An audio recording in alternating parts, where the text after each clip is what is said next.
vamos aplaudir aquele que era, aquele que é e aquele que há de vir. Aleluia.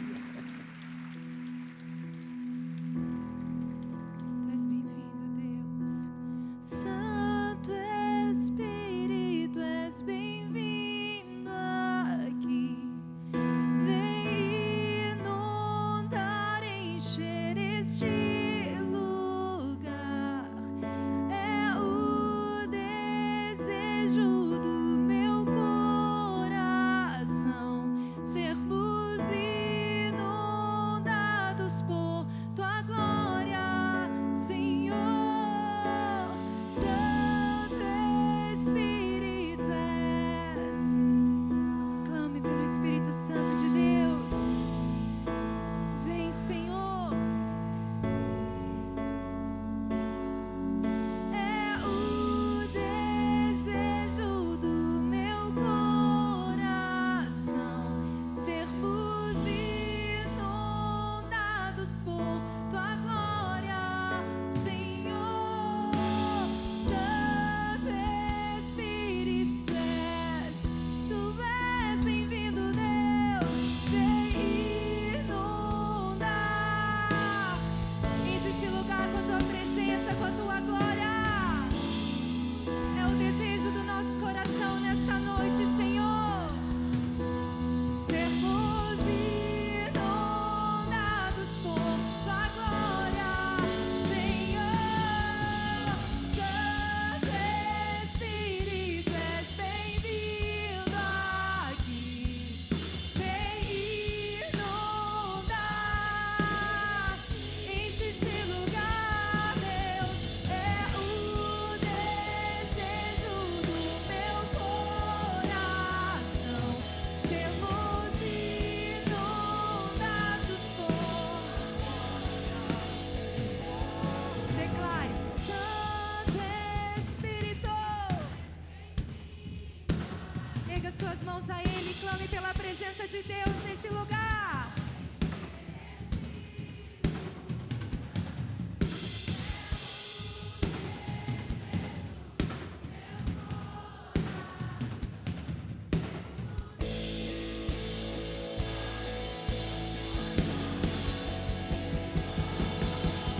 Santo Espírito, és bem-vindo aqui. Vem inundar, encher este lugar.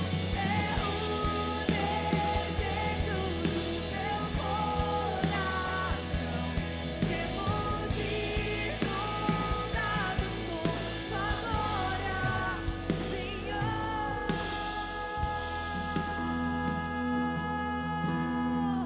Se você quer mais de Deus nesta noite, erga suas mãos a Ele como um sinal diante do Senhor. Te queremos mais, Deus.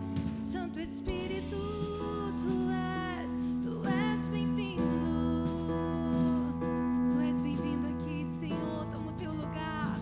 A honra, a glória é tua, Senhor. Queremos te entronizar neste lugar, nesta noite. Te convidamos, seja bem-vindo, Espírito Santo de Deus. Tu és tudo que precisamos. Tu és tudo que precisamos, Deus. Tua glória, Senhor.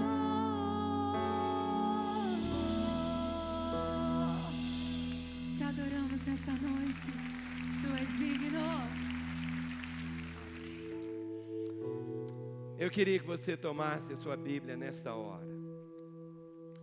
Vamos levantá-la bem alto. E hoje eu quero falar sobre um dos temas mais lindos da Bíblia, o nosso espelho. Eu quero colocar antes uma imagem aqui de um espelho e queria que você se visse nesse espelho, porque a Bíblia é esse espelho também e nós vamos nos ver. Queria que você olhasse sempre se tem alguém assentado perto de você. Se for um paralítico, exerça a fé, dizendo: levante e anda. Ou toque na pessoa que está aí ao seu lado, está sentada, e diz: olha, todos nós em pé agora, e vamos declarar o poder da palavra. Vamos dizer: esta é a minha Bíblia. Eu sou o que ela diz que eu sou. Eu tenho o que ela diz que eu tenho. Eu posso fazer o que ela diz que eu posso fazer. Hoje eu serei tocado pela palavra de Deus. Eu audaciosamente confesso que a minha mente está alerta, meu coração está receptivo. Eu estou pronto para receber a incorruptível, a indestrutível, sempre viva semente da palavra de Deus. Eu nunca mais serei o mesmo. Nunca, nunca, nunca. No nome de Jesus. Amém. A palavra diz que nós somos transformados de glória em glória na imagem do Senhor. Você me vê desse jeito. Mas eu não sou o que você está vendo. Eu sou o que sou por dentro. Compreende? A palavra é esse espelho. A palavra é o espelho. Onde eu me vejo. Eu não sei como é você, mas de manhã eu tenho o hábito de lavar o rosto. E muitas vezes tem remela, eu não consigo ver. Mas quando eu chego no espelho, eu posso lavar. Eu posso lavar. Assim é o poder da palavra. Deus nos deu a sua palavra, não foi só para nós estudá-la. Nós estudamos a palavra, mas ela nos transforma. Ela nos transforma. A imagem do Senhor, a imagem dele. A palavra cristão não significa aquele que é da religião de Cristo. A palavra cristão significa aquele que tem a natureza de Cristo. Pai, que nesta noite a Tua palavra nos edifique, nos console e nos exorte. Conceda ao pregador Tua sabedoria e a Tua graça, para que possamos sair daqui hoje mais parecidos com o Senhor, ó Deus. É que Tu possas nos lavar pelo Teu poder regenerador da água, da palavra, Senhor, tirando todas as escórias, arrancando, ó Pai, da nossa história, tudo aquilo que não tragas a imagem do Senhor. Que essa seja uma noite de salvação, de reconciliações, uma noite do milagre. No nome de Jesus. Amém. Vamos assentar. Se teve um discípulo que acompanhou Jesus durante todo o seu ministério, foi João. E João foi o último dos discípulos a morrer. Ele tinha cerca de 100 anos quando morreu. Ele estava exilado na ilha de Patmos, mas João foi aquele que começou a andar com Jesus quase depois da sua adolescência. Era bem jovem, caminhou com o Senhor durante aqueles 3 anos e meio do ministério de Jesus, viveu com Ele, foi aquele que assimilou tanto, mas tanto Jesus, até no tempo quando Jesus estabeleceu ali a ceia, houve um momento que João carinhosamente coloca a sua cabeça no peito de Jesus. Ali estava o Senhor, abraçado com ele. Foi aquele que pôde escutar o pulsar do coração de Jesus, não apenas o coração físico, pum, pum, pum, pum, mas ele viu Jesus, andou com ele, experimentou tanto da graça. João foi esse homem.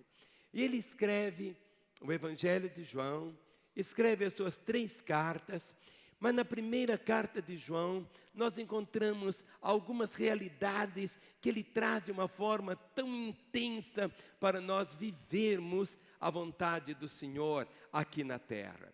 E eu quero mostrar aos irmãos hoje cerca de 8 testes que provam que se alguém conhece a Deus, através dessa carta que ele escreveu. E nós vamos ver esses testes. É exatamente para você perceber de uma forma assim clara se realmente você está vivendo a plena vontade do Senhor. Ou se você já tem mais e mais a semelhança dele. E o primeiro teste é muito simples. Está aqui em 1 João. Tudo que nós vamos ler vai ser sempre em 1 João. Está escrito em 1 João, capítulo 2, versículo 3 e versículo 6. 1 João, capítulo 2, do verso 3 a 6. O primeiro teste é esse: se guardamos os seus mandamentos. Ele diz assim: perto de você, observe se tem alguém sem a Bíblia e divida a sua Bíblia com ele, porque senão nós vamos ler tantos textos, não importa se a sua Bíblia esteja no papel, no seu iPhone, no seu iPad, mas ela tem que estar agora sendo lida. Mas eu não vi ninguém olhando para o vizinho aí sem a Bíblia? Isto. Vamos então. 1 João 2, verso 3 a 6 diz: ora, sabemos que o temos conhecido por isso. 2 pontos. Se guardamos os seus mandamentos. Aquele que diz, eu conheço e não guardo os seus mandamentos, é mentiroso, e nele não está a verdade. Aquele, entretanto, que guarda a sua palavra, nele verdadeiramente tem sido aperfeiçoado o amor de Deus. Nisto sabemos que estamos nele. Aquele que diz que permanece nele, esse deve também andar assim como ele andou. O primeiro teste é esse: se guardamos os seus mandamentos. Ora, sabemos que o temos conhecido por isso, se guardamos os seus mandamentos. Aquele que diz, eu o conheço, e não guarda os seus mandamentos, ele é o quê? Mentiroso, e nele não está a verdade. Aquele, entretanto, que guarda a sua palavra, nele verdadeiramente tem sido aperfeiçoado o quê? O amor de Deus. Aquele que diz que permanece nele, esse deve também andar assim como ele andou. A nossa fé, você tem aprendido, não é uma religião. A nossa fé é o nosso relacionamento com ele. Não é aquilo simplesmente que as pessoas ensinam, mas aquilo que nós vivemos.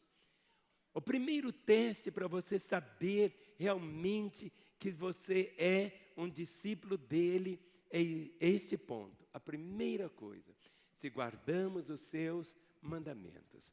Os mandamentos do Senhor são proteções para a nossa vida. Os mandamentos do Senhor, a palavra diz, não são penosos. Os mandamentos do Senhor não são como um purgante.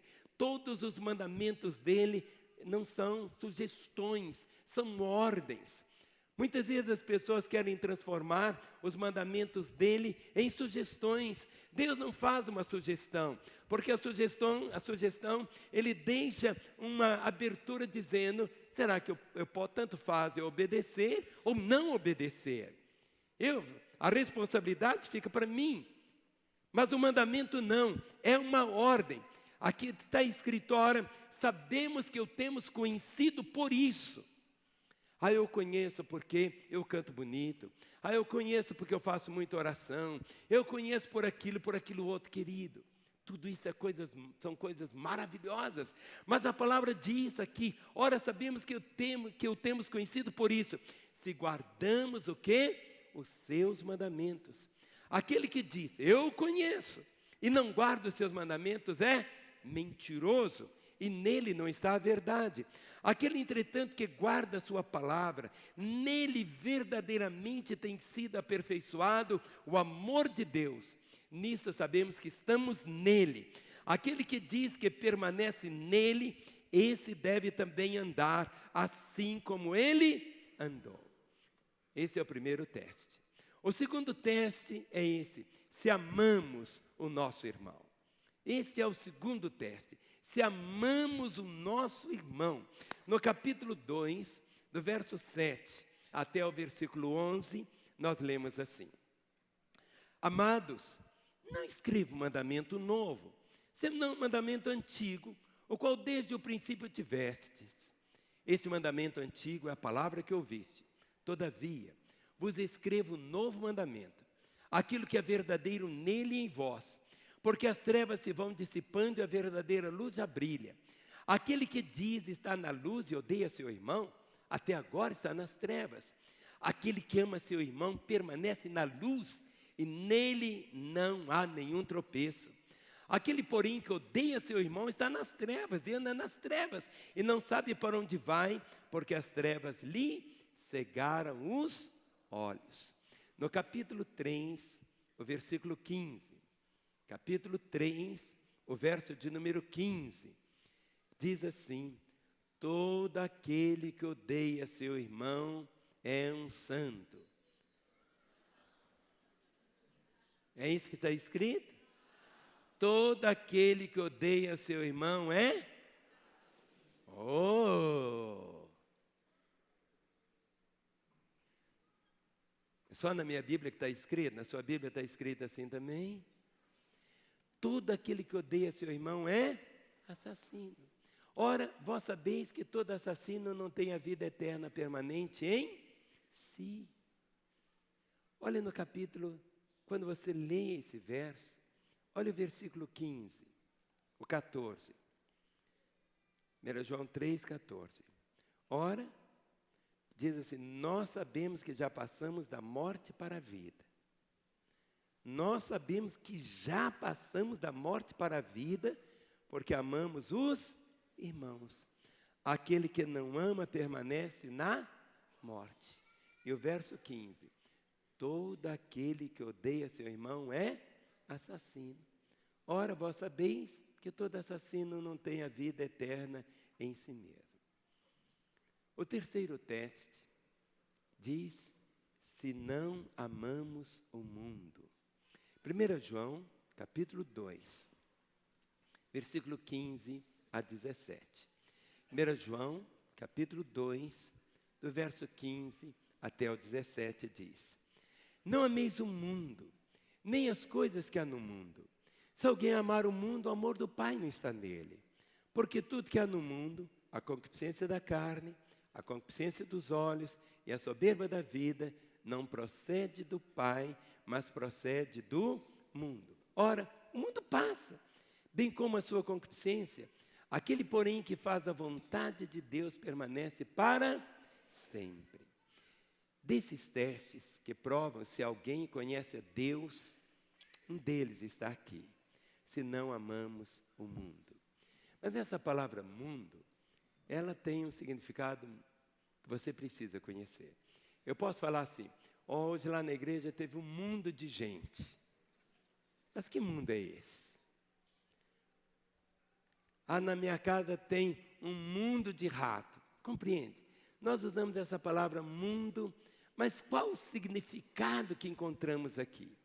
A palavra grega para a palavra mundo é a palavra cosmos. Vamos falar? Cosmos. E ela tem mais do que um significado. São vários significados para essa palavra mundo. O primeiro delas é o mundo material. Ou seja, é o mundo como um sistema criado por Deus. Quando você vê as estrelas, as montanhas, os rios, as árvores, os planetas, os sóis, tudo que Ele criou, nós chamamos de mundo. Essa palavra cosmos tem esse sentido material também. Por isso que quando nós lemos em Mateus 25, 34, Mateus capítulo 25, o verso de número 34, há um momento quando o Senhor usa aqui a palavra cosmos, fala mundo, mas mundo no sentido assim, esse da terra, dos planetas. Ele diz, então, diz aqui, Mateus 25, 34. Então dirá o rei aos que estiverem à sua direita: vinde benditos de meu Pai, entrai na posse do reino que vos está preparado desde a fundação do mundo. Em João capítulo 17, o versículo de número 15. João 17, versículo 15. Você vai encontrar a palavra mundo aqui, como se fosse planeta e o sistema todo. Então, João 17, o versículo de número 15, Jesus na oração diz assim: não peço que os tires do mundo, e sim que os guardes do mal. Em Atos 17, o verso 24. Atos 17, o verso de número 24. Atos 17, 24 diz: o Deus que fez o mundo e tudo que nele existe, sendo Ele Senhor dos céus e da terra, não habita em santuários feitos por mãos humanas. Essa palavra mundo aqui é exatamente esse sentido do mundo do cosmos. A segunda palavra para cosmos é a raça humana caída, corrompida por Satanás. Pode parecer tão estranho isso, mas nós temos essa compreensão também. Quando você lê em João capítulo 1, o verso 29, João capítulo 1, o verso 29, você precisa ter esse entendimento. Diz assim: ora, no dia seguinte viu João a Jesus que vinha para ele e disse: eis o Cordeiro de Deus que tira o pecado do mundo. Mas será que Deus vai tirar o pecado das montanhas, dos rios, das florestas? Não. Essa palavra cosmo também significa a pessoa que está aí ao seu lado.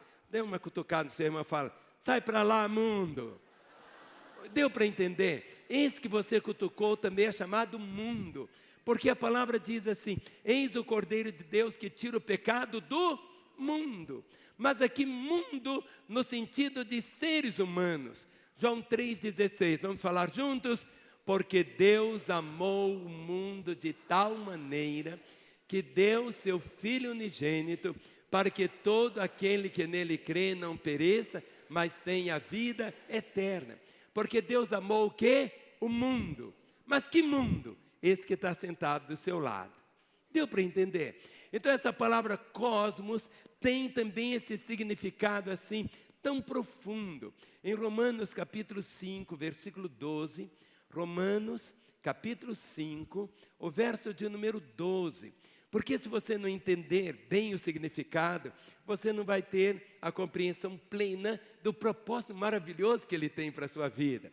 Romanos 5,14 diz: portanto, assim como por um só homem entrou o pecado no mundo, e pelo pecado a morte, assim também a morte passou a todos os homens, porque todos pecaram. Portanto, assim como por um só homem entrou o pecado no mundo, e pelo pecado entrou o quê? A morte. Então a palavra mundo tem significado cosmo, a raça caída e corrompida por Satanás. Mas o terceiro significado claro da palavra cosmos é um sistema de valores e uma forma estabelecida por Satanás. O mundo, essa palavra cosmos, significa também de uma forma clara um sistema de valores e uma forma estabelecida por Satanás. Por isso quando diz o mundo jaz no maligno, ou seja, esse sistema que rege o mundo, rege muitas vezes as finanças, a política, a família. Há um sistema, por exemplo, quem está organizando isso para trazer uma lei para o Brasil, para aprovar a lei do aborto. Isso vem de Deus? Não. É esse cosmos, é esse sistema maligno. Esse sistema maligno. Por isso que quando você lê o que está escrito em João 15, versículo 19. João 15, versículo 19. Não teve um discípulo que tivesse andado mais perto de Jesus do que João. E João abre o coração dele e ele trata tanto dessa situação, dessa compreensão. Quando lemos aqui no verso 19, João 15, 19, Jesus dizendo: se vós fosseis do mundo, o mundo amaria o que era seu. Como todavia não sois do mundo, pelo contrário dele vos escolhi, o mundo vos odeia. Quando você traz os princípios da palavra de Deus, o mundo te odeia. Te odeia. Por quê? Porque você não é mais desse mundo. Algo que você tem que entender, que quando você se converteu, você foi arrancado pela raiz desse sistema. Cosmos, desse sistema que rege o mundo. Satanás, quando Jesus olhou e disse: lá está o príncipe desse mundo. Mas não é o príncipe, entende?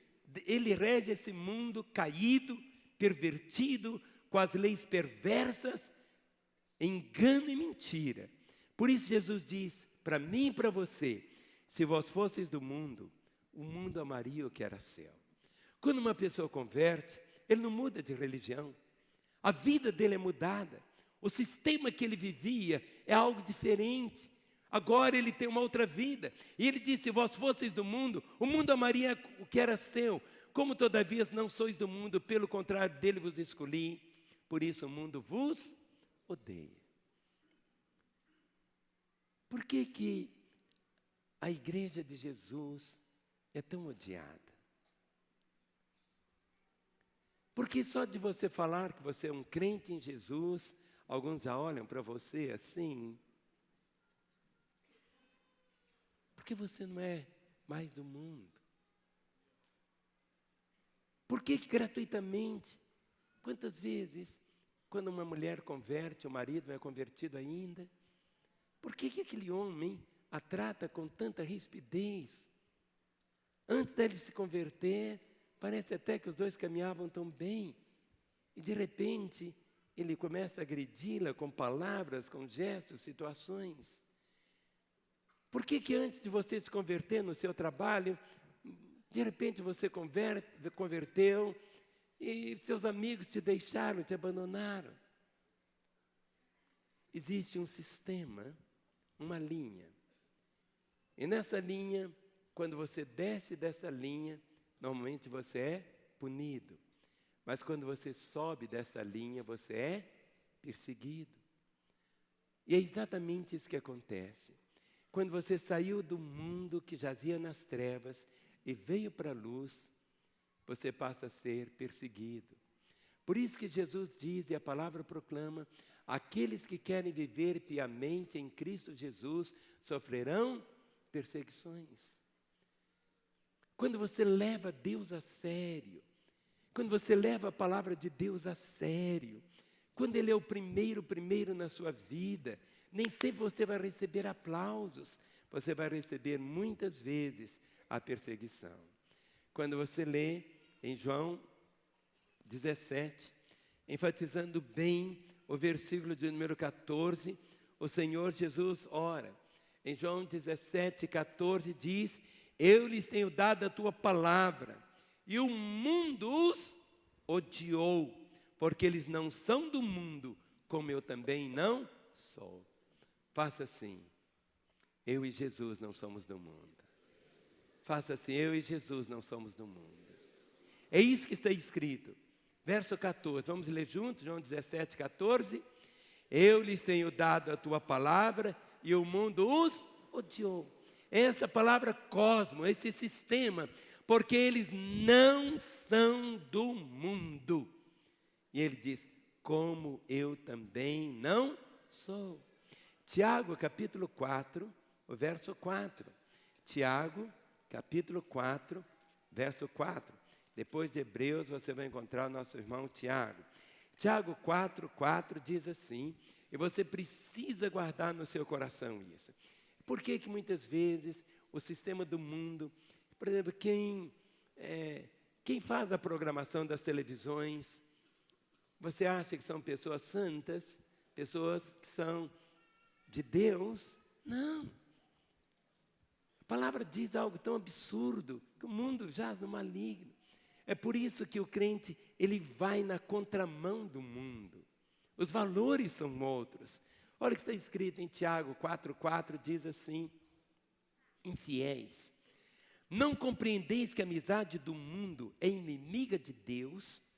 Aquele, pois, que quiser ser amigo do mundo, constitui-se o quê? Meu pai. Sua Bíblia está escrito assim, igual a minha? Na minha Bíblia está escrito assim, fiéis, não compreendeis que a amizade do mundo é inimiga de Deus? Aquele, pois, que quiser ser amigo do mundo, constitui-se o quê? Inimigo de Deus.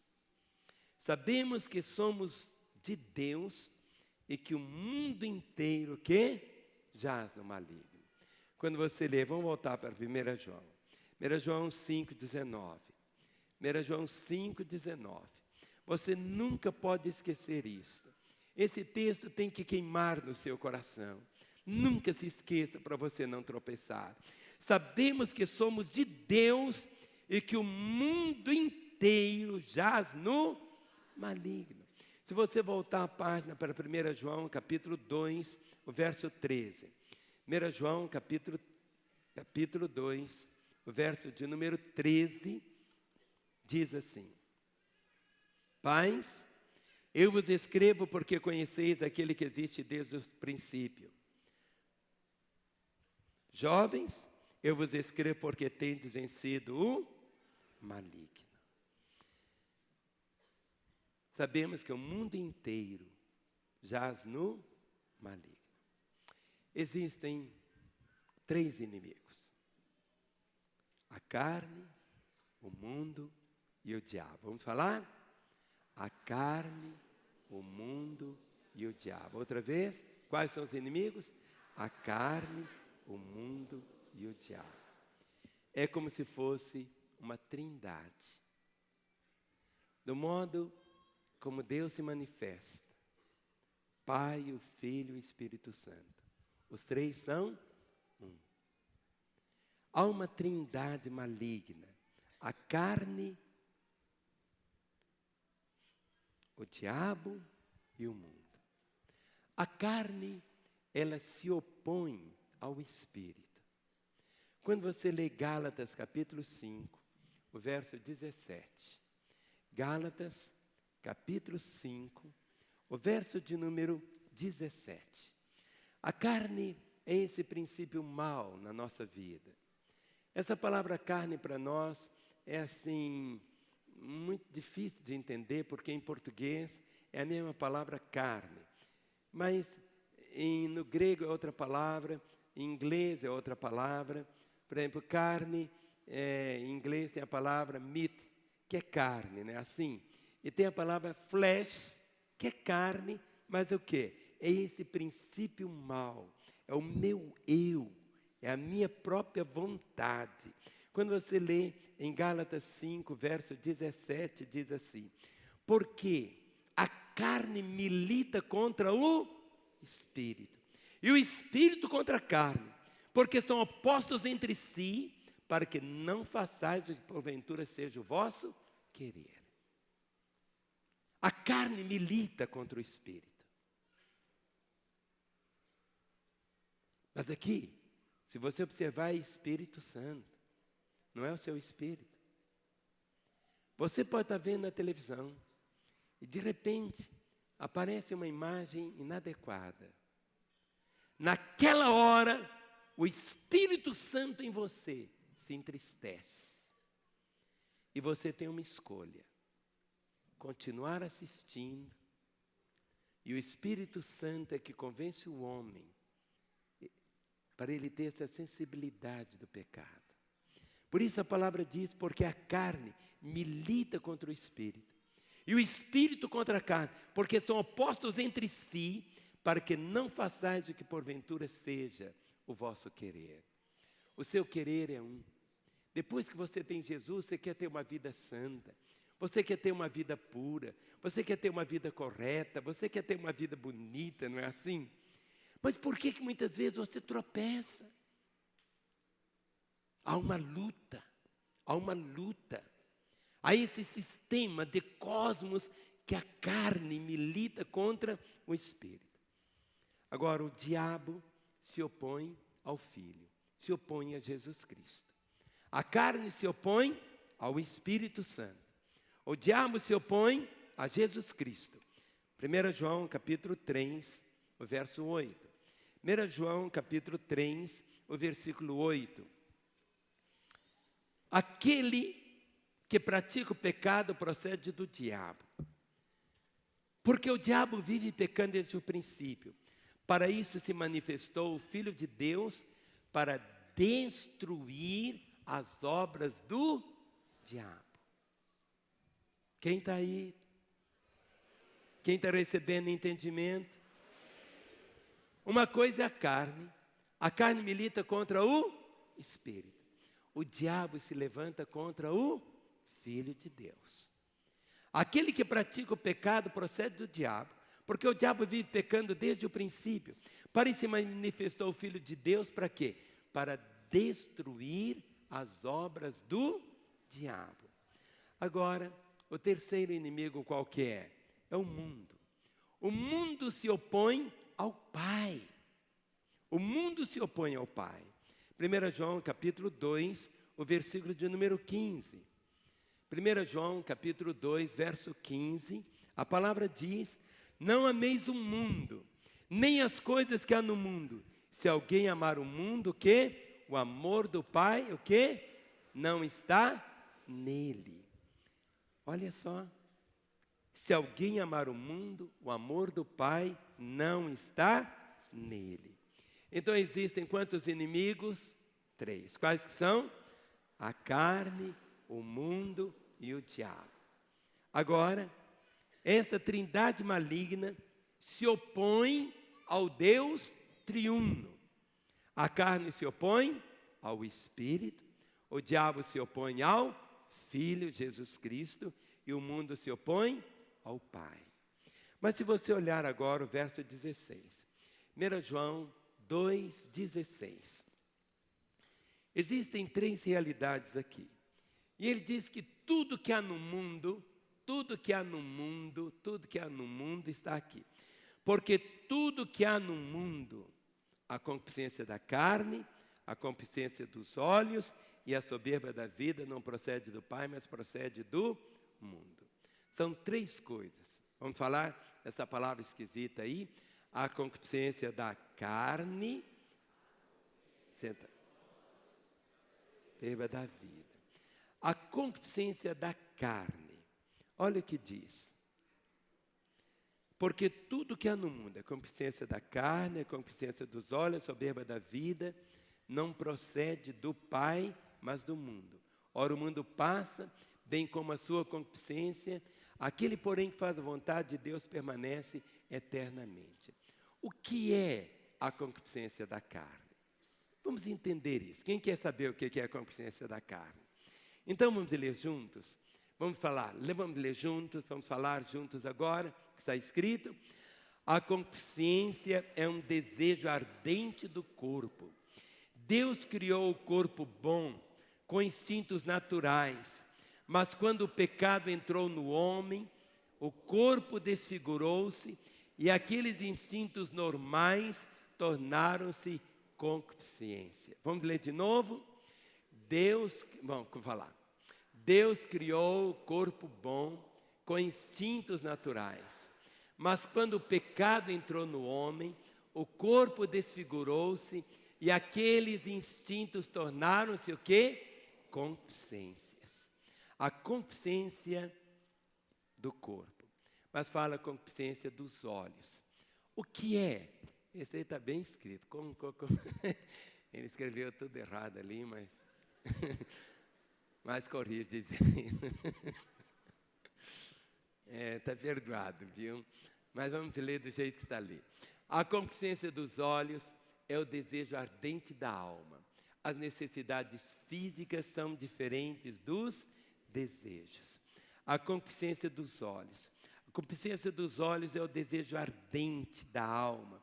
As necessidades físicas são diferentes dos desejos. Desejos fruto de cobiça, inveja, aquilo que pertence ao outro, aquilo que é ilícito, aquele que entra pelos olhos. Em terceiro, fala sobre a soberba da vida. O que é a soberba da vida? Vamos ler juntos a soberba da vida? A soberba da vida é o orgulho, ostentação, exibição de coisas materiais, a confiança e segurança em si mesmo e no direito, é gabar-se do que possui. Isto é a soberba da vida. Vamos falar de novo o que é a soberba da vida? Vamos falar? A soberba da vida é o orgulho, a ostentação, a exibição de coisas materiais, a confiança e segurança em si mesmo e no dinheiro, é gabar-se do que possui. Isso é a soberba da vida. O modo como ele atrai é exatamente este. Nós vimos aqui esse terceiro teste. Mas o quarto teste, para sabermos se realmente estamos na fé, é se permanecermos no Evangelho. Quando você lê 1 João, capítulo 2, o verso 18 a 23.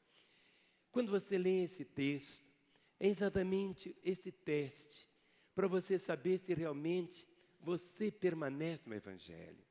Hoje, Tem muitas igrejas que você ouve por aí, que quando você vê não tem nada do Evangelho. Eu fico pensando, Pai, que coisa tão terrível.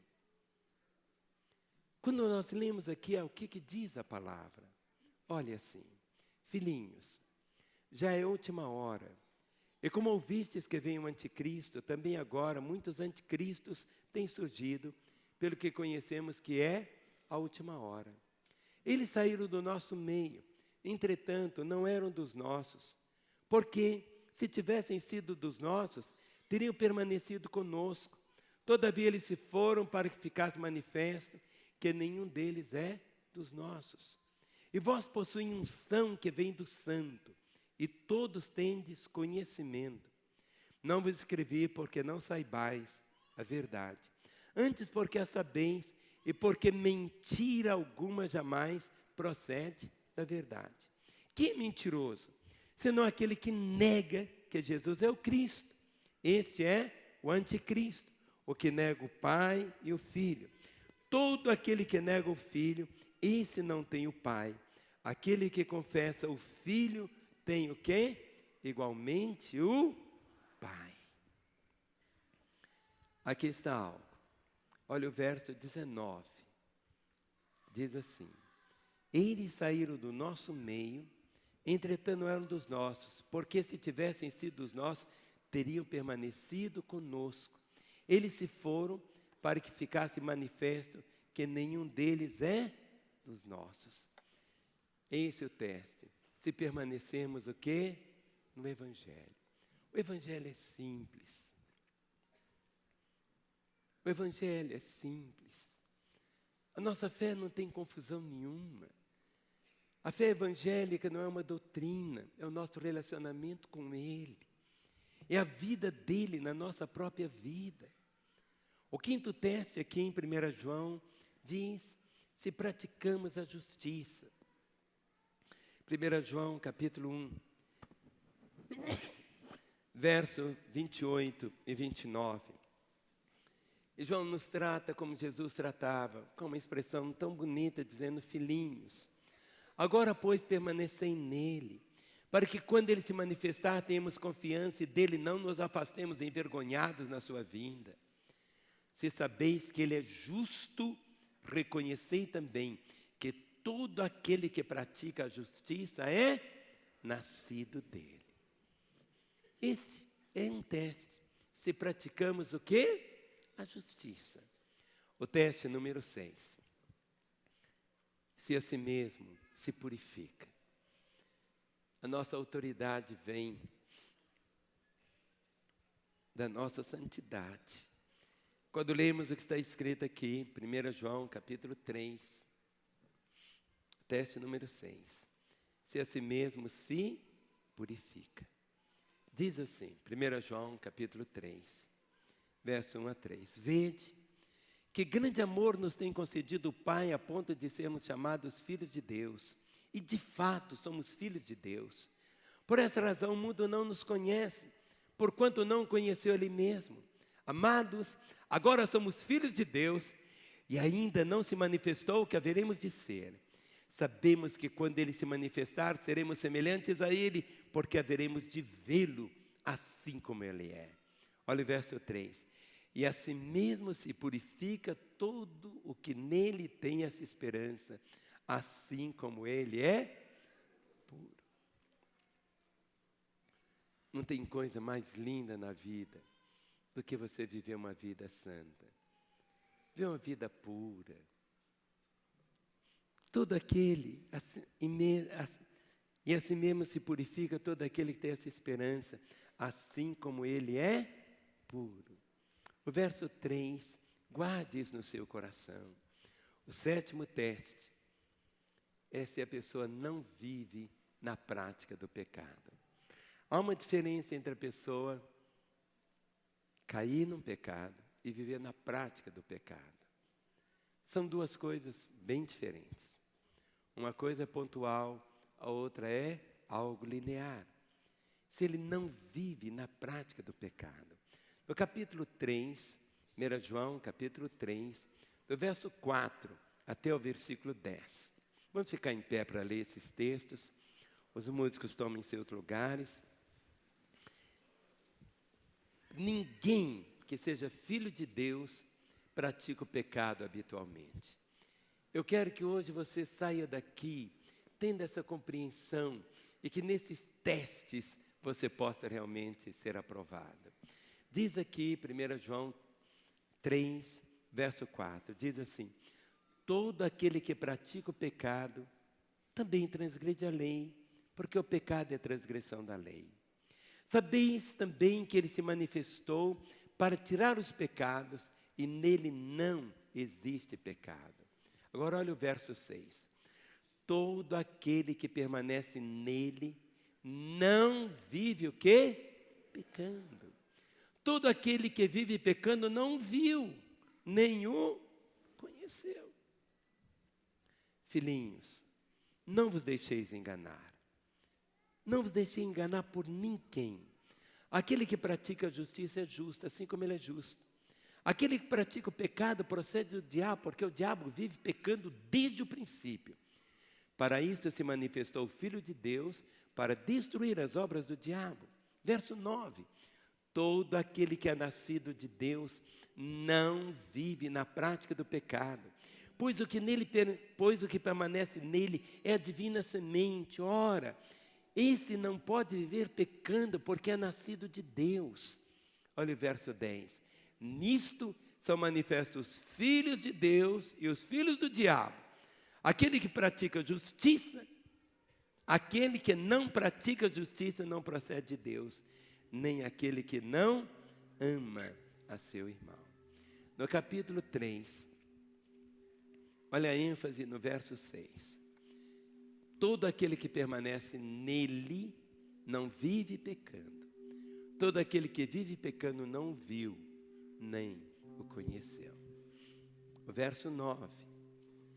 Todo aquele que é nascido de Deus não vive na prática de pecado, pois o que permanece nele é a divina semente. E essa semente que está caindo no seu coração é a palavra de Deus. Porque esse não pode viver pecando, porque ele é o quê? Nascido de Deus. Se você voltar um pouquinho, 1 Pedro, capítulo 1. Volte para 1 Pedro. 1 Pedro está pertinho aí. 1 Pedro, capítulo 1.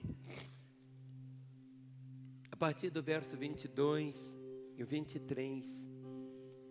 Diz assim: tendo purificado a vossa alma pela vossa obediência à verdade, tendo em vista o amor fraternal não fingido, amai-vos de coração uns aos outros ardentemente, pois fostes regenerados não de semente corruptível, mas de incorruptível, mediante a palavra de Deus, a qual vive e é eternamente. E o último teste que encontramos aqui em 1 João é se o coração não acusa. Seu coração não acusa. 1 João, capítulo 3, verso 18 até o 24.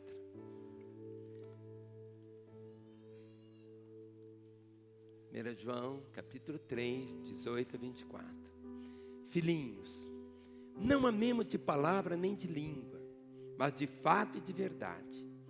Nisso conhecemos que somos da verdade, bem como perante Ele tranquilizaremos o nosso coração. Pois, se o nosso coração nos acusar, certamente Deus é maior do que o nosso coração e conhece todas as coisas. Amados, se o coração não nos acusar, temos confiança diante de Deus. E aquilo que pedimos dele recebemos, porque guardamos os seus mandamentos e fazemos diante dele o que ele é agradável. Ora, o seu mandamento é este: que criamos em o nome de seu Filho Jesus Cristo e nos amemos uns aos outros, segundo o mandamento que ele nos ordenou. E aquele que guarda os seus mandamentos permanece em Deus e Deus nele. E nisto conhecemos que ele permanece em nós pelo Espírito que nos deu. você pode viver essa verdade. Esses testes, em todo momento, no dia a dia, você estará sendo provado. Dê a mão ao irmão que está aí ao seu lado por um instante. Aquela imagem que eu coloquei no início, de você se ver no espelho. Eu queria que você saísse daqui com uma ambição santa no seu coração. Que a sua mulher olhasse para você e falasse: marido, você está tão parecido com Jesus. Que seu marido olhasse para você, esposa, e falasse: filha, como você parece com Jesus. Que seus pais olhassem para você e dissessem: filho, filha, como você parece com Jesus. Amanhã, quando você chegar no trabalho, seus colegas ao olharem para você, falar: bem, como que você parece com Jesus. Nós vimos nessa noite 8 testes para sabermos que provam se alguém conhece a Deus. Só nessa epístola. Primeiro teste é se guardamos os seus mandamentos. O segundo, se amamos o nosso irmão. Terceiro, se não amamos o mundo. O quarto, se permanecemos no Evangelho. O quinto, se praticamos a justiça. O sexto, se a si mesmo se purifica. O sétimo, se não vive na prática do pecado. E o último, se o coração não acusa.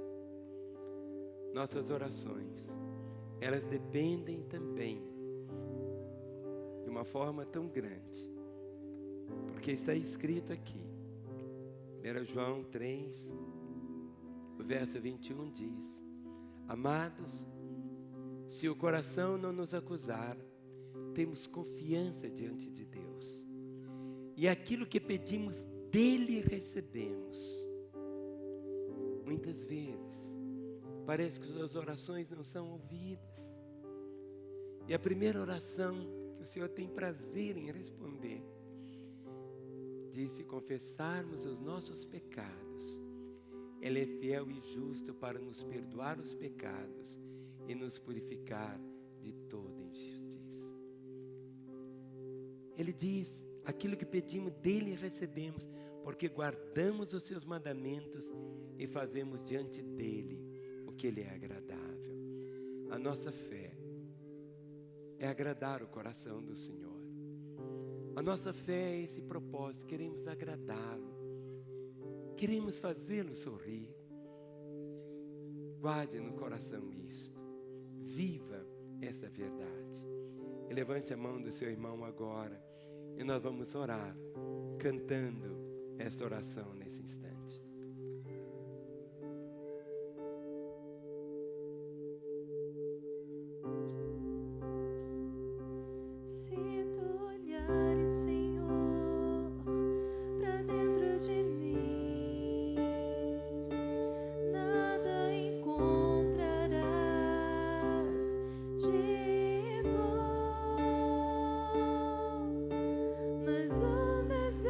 Eu tenho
Coloque suas duas mãos sobre seu coração. Feche os seus olhos.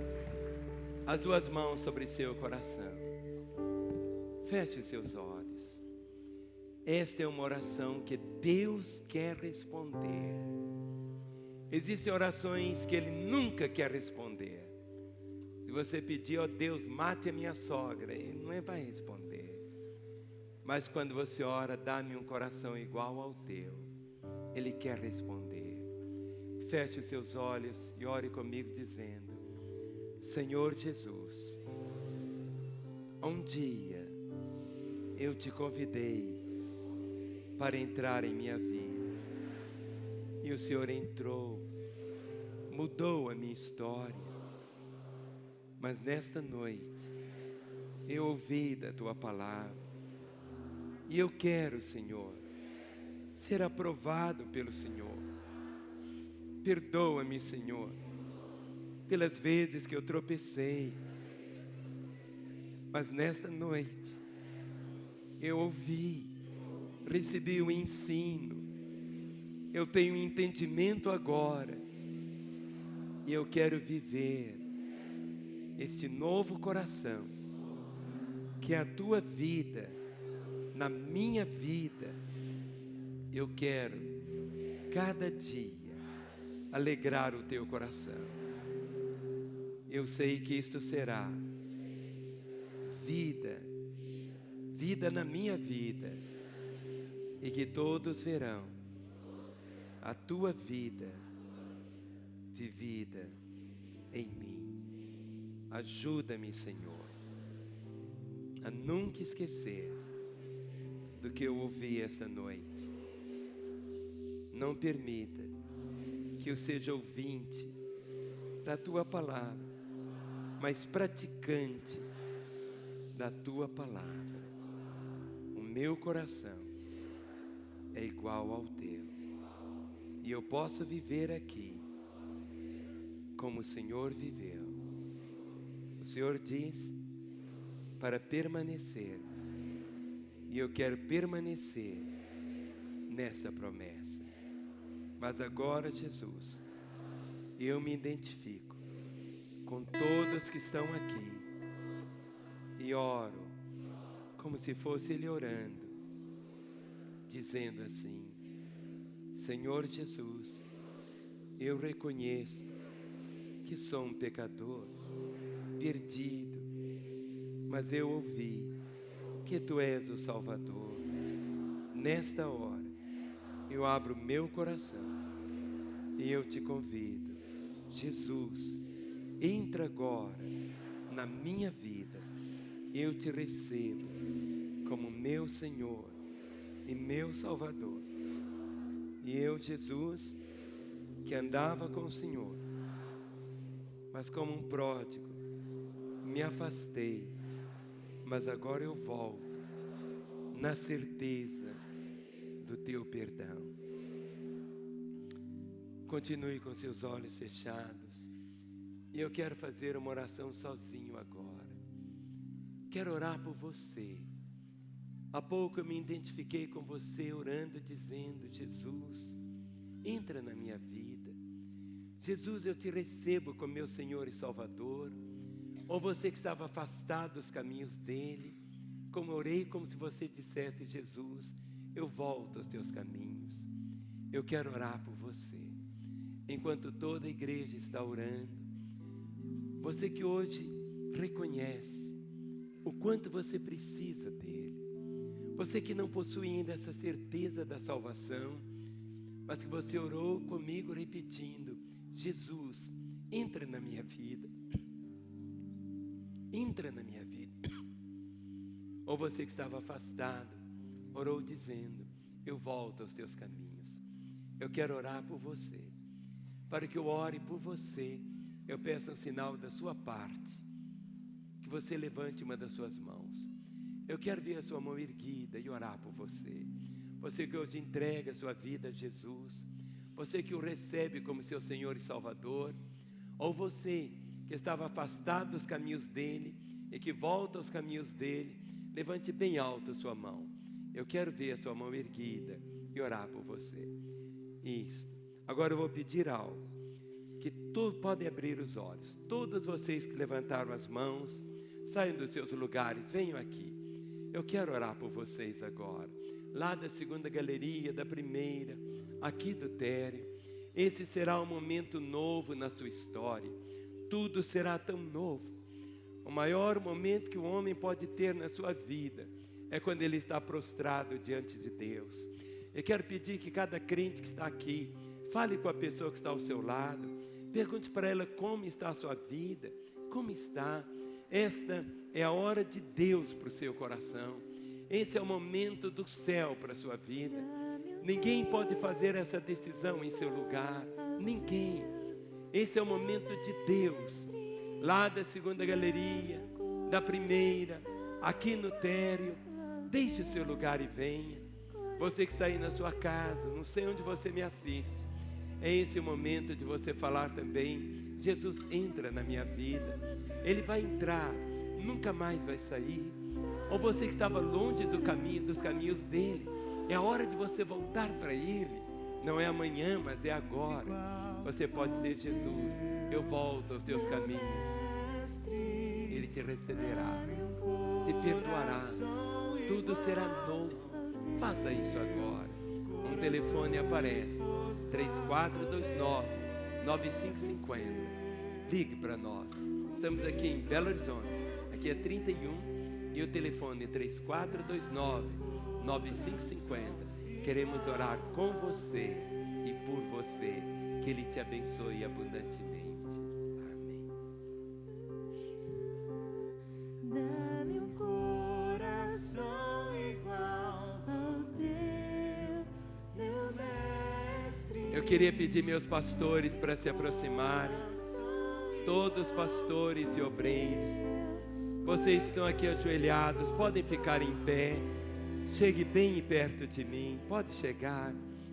Jesus, Ele disse assim: aquele que vem a mim, de maneira alguma eu lançarei fora, e ninguém o arrebatará das minhas mãos. Nossa vida, pode chegar aqui, bem pertinho, pode chegar. Tantas pessoas estão vindo. Esta é a hora de Deus para você. Tudo será tão novo na sua história, tudo, a partir de agora. Toda a igreja estende as mãos agora, todos. Meus pastores, nenhum fora daqui do altar agora, todas as pastoras. Pai, na autoridade do nome de Jesus, desligamos destas vidas todo o poder das trevas. E ligamos, ó Deus, cada uma delas com a tua vida, para que a partir de agora possam viver como filhos amados e queridos do Senhor. Que a graça do perdão seja tão abundante, que a realidade do novo nascimento seja pleno, e que esses corações tenham a tua paz a partir de agora.